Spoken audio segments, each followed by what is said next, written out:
तबारक व तआला के नाम से शुरू जो बड़ा मेहरबान और नहायत रहम करने वाला है।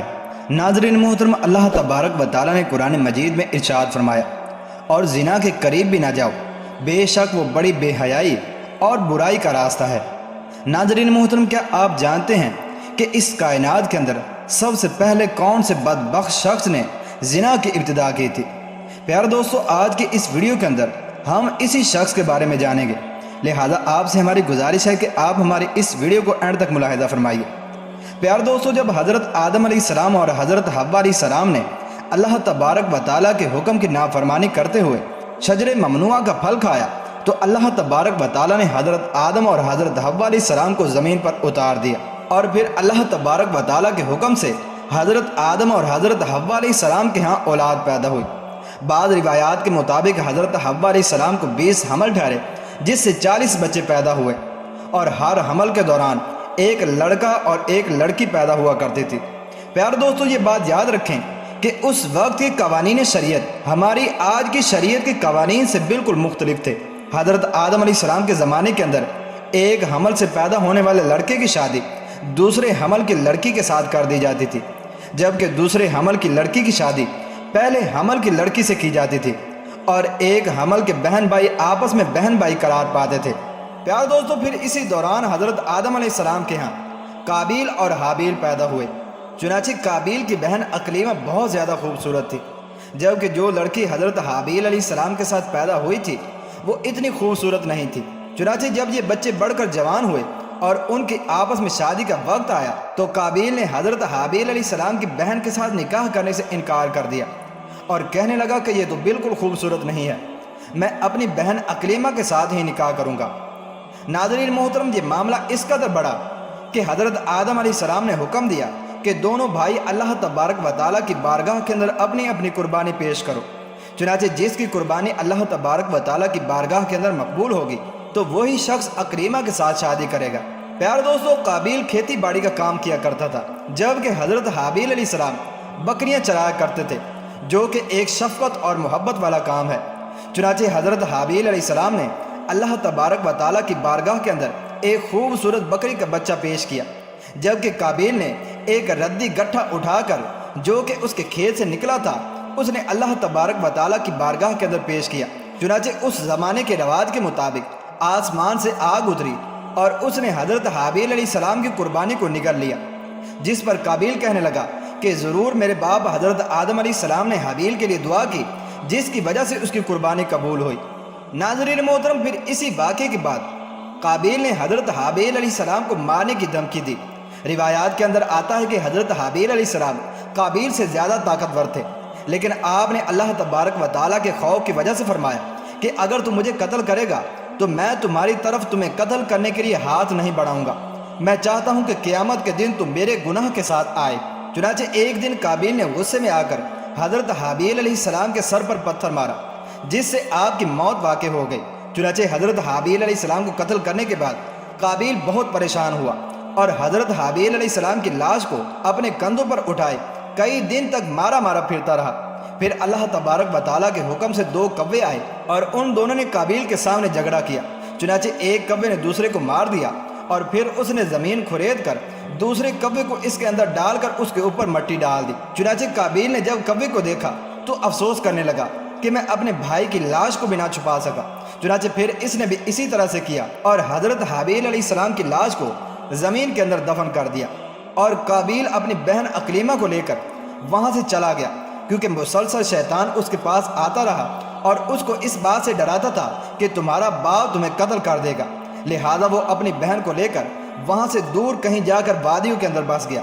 नाज़रीन मोहतरम, इस वाक़े के बाद हज़रत आदम अलैहिस्सलाम बहुत ज़्यादा मग़मूम रहा करते थे और अब अल्लाह तबारक व तआला से दुआ किया करते थे कि या अल्लाह तबारक व तआला मुझे बारिश अता फरमा। चुनांचे इसी दौरान आपको हज़रत शीस अलैहिस्सलाम की बिशारत मिली। चुनांचे हज़रत शीस अलैहिस्सलाम जैसे ही पैदा हुए तो हज़रत आदम अलैहिस्सलाम ने बचपन ही से उनकी तरबियत पर ख़ासी तवज्जो दी और हज़रत शीस अलैहिस्सलाम को तमाम मामलात से आगाह किया।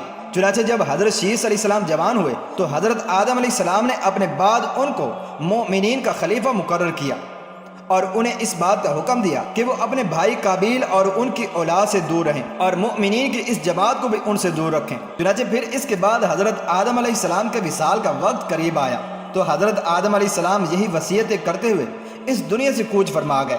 چنانچہ اللہ تبارک و تعالیٰ کے مقدس فرشتے نازل ہوئے اور انہوں نے حضرت شیس علیہ السلام کو حضرت آدم علیہ السلام کو دفن کرنے کا طریقہ بیان کیا۔ چنانچہ حضرت شیس علیہ السلام نے اسی طرح سے کیا۔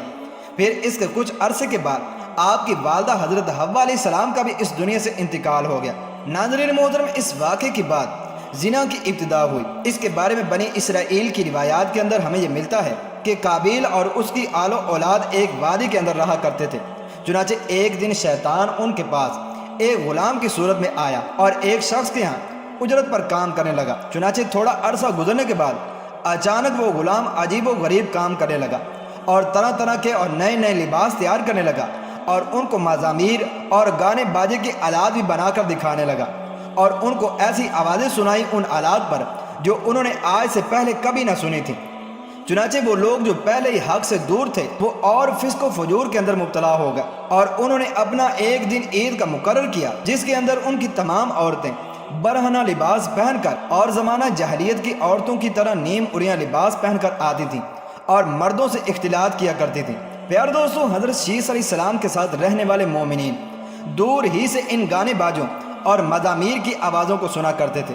چنانچہ ایک دن ان میں سے ایک شخص کے دل کے اندر خیال آیا کہ کیوں نہ میں جا کر دیکھوں کہ آخر یہ کیا معاملہ ہے۔ چنانچہ اس شخص نے چوری چھپے وہاں سے ہجرت کی اور عید کے دن کہ جس دن قابیل اور اس کی آل و اولاد فسق و فجور میں مبتلا ہوتی تھی وہ شخص وہاں پر پہنچا اور اس نے وہاں پر جا کر عورتوں کو دیکھا کہ وہ بہت زیادہ حسین و جمیل تھیں۔ پیارے دوستو، اس حوالے سے روایت کے اندر آتا ہے کہ حضرت شیس علیہ السلام اور ان کے ساتھ جو مومنین کی جماعت تھی ان کے مرد بہت زیادہ حسین و جمیل اور خوبصورت تھے اور ان کے ساتھ جو عورتیں تھیں وہ بظاہر اتنی زیادہ حسین و جمیل نہیں تھیں، جبکہ قابیل کی آل و اولاد کے اندر مرد انتہائی بدصورت تھے جبکہ ان کی عورتیں اور لڑکیاں بہت زیادہ حسین و جمیل تھیں۔ چنانچہ وہ نوجوان ان لڑکیوں کے حسن و جمال سے بہت زیادہ متاثر ہوا۔ پھر جب وہ شخص واپس آیا تو اس نے چوری چھپے دیگر مومنین کو بھی اس حوالے سے خبر دی۔ چنانچہ پھر آہستہ آہستہ مومنین کے لوگوں میں سے بعض کمزور ایمان والے وہاں سے ہجرت کرنے لگے اور ہجرت کر کر کے قابیل کی اولاد کے اندر جا کر وہاں پر ان کی عورتوں کی فتنے کے اندر مبتلا ہو گئے اور یوں فسق و فجور کرنے لگے اور آپس کے اندر زنا کاریاں کرنے لگے، جس سے زنا جیسے کبیرہ گناہ کی ابتدا ہوئی۔ ناظرین محترم، روایات کے اندر آتا ہے کہ حضرت شیس علیہ السلام کے ساتھ رہنے والے مومنین کی تعداد بہت کم ہو گئی تھی جبکہ قابیل کا گروہ بہت زیادہ طاقتور ہو چکا تھا۔ چنانچہ وہ اپنی بستیوں کے اندر بھی فتنہ فساد پھیلاتے اور اپنی بستیوں سے باہر نکل کر حضرت شیس علیہ السلام کے ساتھ رہنے والے مومنین کو قتل کرتے اور ان کو طرح طرح کی تکلیفیں اور ایذائیں دیا کرتے تھے۔ ناظرین محترم، یہ تمام روایت بنی اسرائیل سے لی گئی ہے جس کے بارے میں حضور اکرم صلی اللہ تعالیٰ علیہ وآلہ وسلم نے ارشاد فرمایا کہ جب تم بنی اسرائیل کی روایات میں سے کوئی روایت سنو تو نہ اس کی تصدیق کرو نہ اس کی تکذیب کرو، بلکہ یہ کہو کہ جو کچھ اللہ تبارک و تعالیٰ نے نازل کیا ہم اس پر ایمان لائے۔ پیارے دوستو، اگر حقیقت حال پر غور کیا جائے تو زنا کی ابتدا اسی وقت ہی ہو گئی تھی کہ جب قابیل اپنی بہن اکریمہ کو لے کر وہاں سے رخصت ہوا تھا اور اپنی بہن اکریمہ کے ساتھ ناجائز رسم و رواج قائم کر کے اس نے اپنی آل و اولاد پیدا کی تھی۔ اللہ تبارک و تعالیٰ سے دعا ہے کہ اللہ تبارک و تعالیٰ تمام مؤمنین کو زنا جیسی لعنت سے ہمیشہ ہمیشہ کے لیے محفوظ رکھے۔